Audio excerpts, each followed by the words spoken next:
todos nós nos tempos contemporâneos e que coloca desafios imensos. Este é um daqueles momentos em que vivemos e temos que sentir o que é o sentimento de comunidade, de partilha de vida em comum e em que cada um de nós tem como primeiro dever proteger-nos uns aos outros. Isto implica necessariamente que haja um esforço coletivo para enfrentar esta pandemia, como ontem foi classificada pela Organização Mundial de Saúde, quer ao nível internacional, quer ao nível nacional. Por isso, hoje tomei a iniciativa de ouvir todos os partidos políticos representados na Assembleia da República sobre o conjunto de medidas que o Conselho de Ministros hoje de manhã discutiu, de poder explicar o sentido destas medidas, de poder ouvir de todos sugestões para aperfeiçoamento ou aditamento de novas medidas, de modo a que o Conselho de Ministros, dentro em breve, possa adotar um conjunto de medidas que possam ter tradução legislativa. Quero aqui testemunhar aos portugueses que senti por parte de todos os partidos políticos, sem exceção, o empenho e uma determinação comum em partilharmos em conjunto esta batalha, que é uma batalha de todos. Não há o partido do vírus e do partido antivírus. Esta é uma luta pela nossa própria sobrevivência, pela proteção da saúde dos portugueses, e estamos todos juntos nesta luta. Como tenho dito, o Governo está determinado em adotar a par e passo cada medida que se revela necessária, com base no melhor conhecimento científico e naquilo que seja um consenso técnico consolidado. Infelizmente, estamos perante um vírus que é novo e em várias matérias não há ainda um consenso técnico absolutamente consolidado. Desde os últimos dias, muitos aguardam uma decisão sobre a questão de saber se chegou o momento ou não de encerrar todos os estabelecimentos de ensino no nosso país. Aguardamos por um parecer do Conselho Nacional de Saúde Pública, que ontem se pronunciou no sentido de não aconselhar o encerramento generalizado, mas que o encerramento ocorresse nas circunstâncias em que a Autoridade de Saúde determine o seu encerramento. Contudo, hoje mesmo, o Centro Europeu para a Prevenção e Combate às Doenças emitiu um parecer onde, inequivocamente, recomenda a todos os Estados-membros da União Europeia o encerramento dos estabelecimentos de saúde. Não havendo, estabelecimentos de ensino, e em todos os graus de ensino. Não havendo uma consolidação daquilo que é o entendimento técnico sobre esta matéria, manda o princípio da prudência que determinemos desde já, e com efeitos a partir da próxima segunda-feira, a suspensão de todas as atividades letivas presenciais até ao período das férias da Páscoa, sendo sujeita a reavaliação no próximo dia 9 de abril esta medida, de forma a então, nessa altura, determinarmos o que fazer relativamente ao terceiro período. Espero que até ao dia 9 de abril o consenso técnico se possa consolidar, que, por outro lado, possamos preparar medidas alternativas ao ensino presencial que permitam assegurar a conclusão deste ano letivo, ou que a solução de pandémica possa ter uma evolução que seja mais favorável. Contudo, temos que assumir e partir do princípio que esta pandemia no continente europeu e designadamente em Portugal ainda não atingiu o seu pico, pelo contrário, está em fase de evolução, de modo a que é muito provável que nas próximas semanas mais doentes venham a ser contaminados, porventura com mais graves consequências para a sua saúde e para a sua própria vida, e que este possa ser um surto mais duradouro do que se possa ter estimado inicialmente.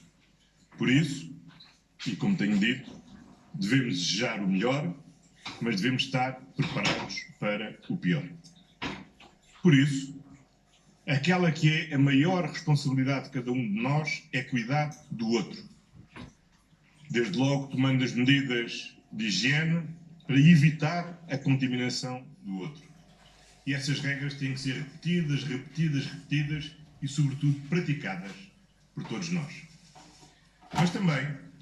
temos que limitar ao máximo o nível de circulação e de contacto social. Quero, aliás, dizer aqui com toda a clareza: o encerramento das escolas não se deve ao facto de as escolas serem um local de contaminação,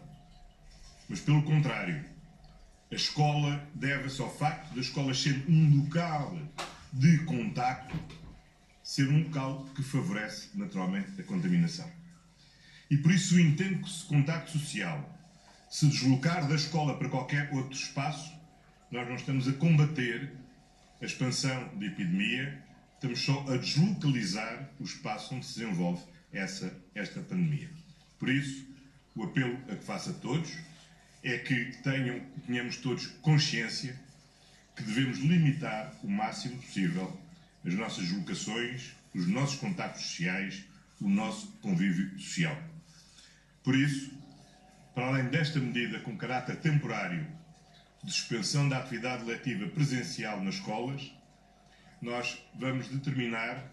o encerramento das discotecas e estabelecimentos similares, vamos reduzir em 1/3 a lotação máxima de cada estabelecimento de restauração, de forma a aumentar o espaçamento entre os diferentes clientes, vamos determinar a limitação da frequência de centros comerciais ou de serviço público, de forma a que a sua frequência se adeque ao espaço de cada um, sem que haja um excesso de pessoas simultaneamente dentro do mesmo espaço. E, por outro lado, iremos também determinar que a proibição de desembarque dos passageiros dos navios de cruzeiro, que poderão continuar a aportar para efeitos de reabastecimento, mas não para desembarque de passageiros, com exceção, naturalmente, daqueles que sejam residentes em Portugal e que são, naturalmente, muito bem-vindos no seu regresso a casa. Todos sabemos que os idosos são uma população particularmente vulnerável e que é nosso dever não só cuidar dos nossos filhos, não só cuidar dos nossos amigos, dos nossos colegas, mas termos uma particular preocupação com os nossos pais e com os nossos avós. Por isso, tal como já foi determinado relativamente à região norte, será estendido a todo o país a limitação de visitas a lares de idosos, tal como, aliás, também é recomendado pelo Centro Europeu de Prevenção da Doença. Insisto, o primeiro dever de cada uma e de cada um de nós é cuidar do próximo. É evitar que, por negligência, por desconhecimento, ponhamos em risco a saúde do outro.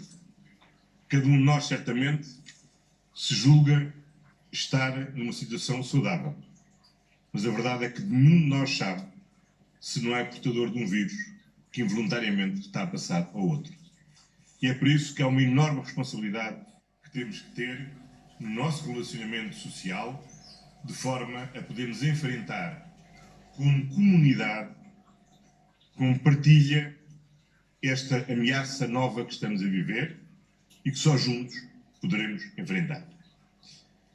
O Conselho de Ministros de hoje